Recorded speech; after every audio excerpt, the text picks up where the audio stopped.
Bagyong Maymay nalusaw na at Typhoon Dolphin papalayo na pero habagat posibleng magpaulan ng malalakas sa Luzon.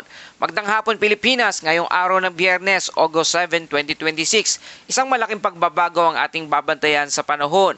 Ang dating Tropical Depression Maymay o Bagyong Maymay ay tuluyan nang nalusaw ngayong umaga habang nasa Philippine Sea.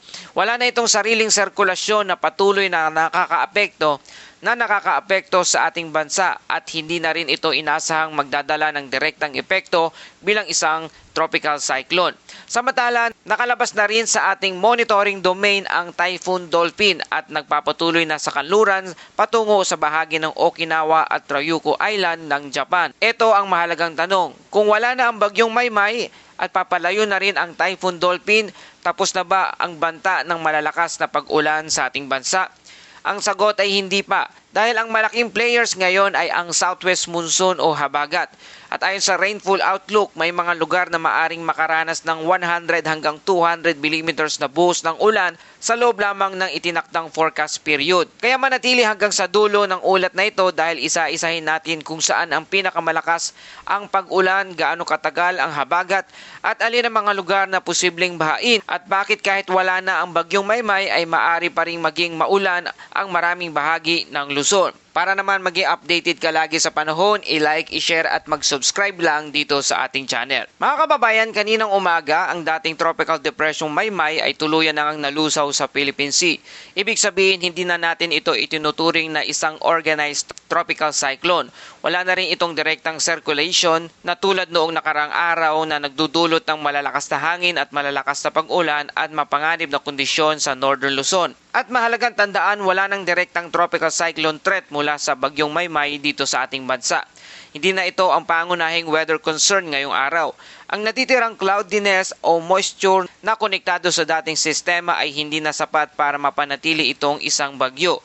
Kaya sa puntong ito, maaari na nating sabihin tapos na ang direktang kabanata ng Bagyong Maymay bilang isang bagyo. Pero hindi pa tapos ang kwento ng mga pag-ulan. Samantala, ang Typhoon Dolphin ay nakalabas na rin sa ating monitoring domain. Ang bagyong ito ang isa sa mga pinakamalakas na weather system na ating binabantayan sa mga nakalipas na araw.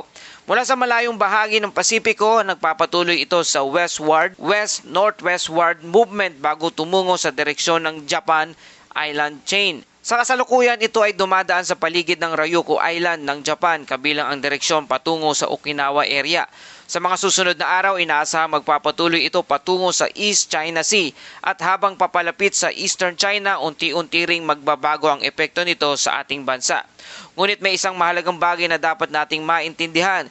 Kahit wala na sa ating monitoring domain ang Typhoon Dolphin, maaari pa rin magkaroon ng indirect influence at circulation nito sa regional weather pattern. At ito ang maaaring maging bahagi ng kwento kung bakit nananatiling aktibo ang moisture transport sa ating rehiyon. At ngayon, puntahan natin ang pinakamahalagang bahagi ng ating updates para sa heavy rainfall outlook. Ngayong araw hanggang bukas ng tanghali, may mga lugar na nasa 100 hanggang 200 millimeters na rainfall sa Zambales, Bataan at Occidental Mindoro. Ito ang mga lugar na dapat mas tutukan. Ang 100 hanggang 200 millimeters na malaking dami ng ulan, hindi ibig sabihin na sabay-sabay itong bubuhos sa loob ng isang oras. Ito ay accumulated rainfall sa forecast period. Ngunit kung magiging concentrated ang buhos ng ulan sa mas maikling panahon, maaaring maging mas seryoso ang epekto. 50 hanggang 100 millimeters naman ngayong araw hanggang bukas ng tanghali sa bandang Ilocos Sur, La Union, Pangasinan, Abra, Benguet, Tarlac, Pampanga, Bulacan, Metro Manila, Rizal, Cavite, Laguna, Batangas at Antique. Kaya kung kayo ay nasa mga lugar na ito, huwag nating hintayin na maging signal number 1, signal number 2 bago mag-ingat dahil wala ng tropical cyclone, wind signal para sa Bagyong Maymay pero maaari pa ring maging delikado ang ulan dahil sa habagat. Sa mga susunod na period mula bukas ng tanghali hanggang linggo ng tanghali, August 9, may rainfall forecast na 100 hanggang 200 millimeters na buhos ng ulan sa Ilocos Sur, La Union, Abra, Benguet, Zambales, Bataan at Occidental Mindoro. At may 50 to 100 millimeters na buhos din ng ulan sa bandang Ilocos Norte, Pangasinan, Apayao, Kalinga, Mountain Province, Ifugao, Nueva Vizcaya, Tarlac, Nueva Ecija, Pampanga, Bulacan, Metro Manila, Rizal, Cavite at Batangas. Napakalawak nito kaya ang weekend ay hindi nangangahulugan na automatic na maging maganda ang panahon. Para sa Western Luzon, maaring manatiling maulan ang kondisyon. Sa darating naman ng August 10, mula linggo ng tanghali hanggang lunes ng tanghali, 100 to 200 millimeters na buhos ng ulan mararanasan pa rin dito sa Ilocos Sur, La Union, Abra, Benguet at Zambales.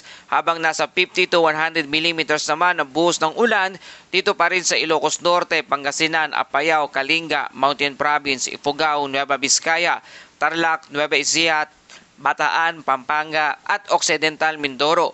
Ibig sabihin mga kababayan, hindi lamang isang araw ang dapat bantayan. May posibilidad na multi-day rainfall event sa ilang bahagi ng Western at Northern Luzon. Ngayon, ano ang mga dapat natin abangan sa mga susunod na 24 oras? Meron po tayong tatlong bagay. Una, ang lakas ng habagat. Kung mananatiling malakas ang southwest monsoon, maaaring magpatuloy ang moderate hanggang heavy rainfall sa Western Luzon. Ang ikalawa, ang bagong low pressure area.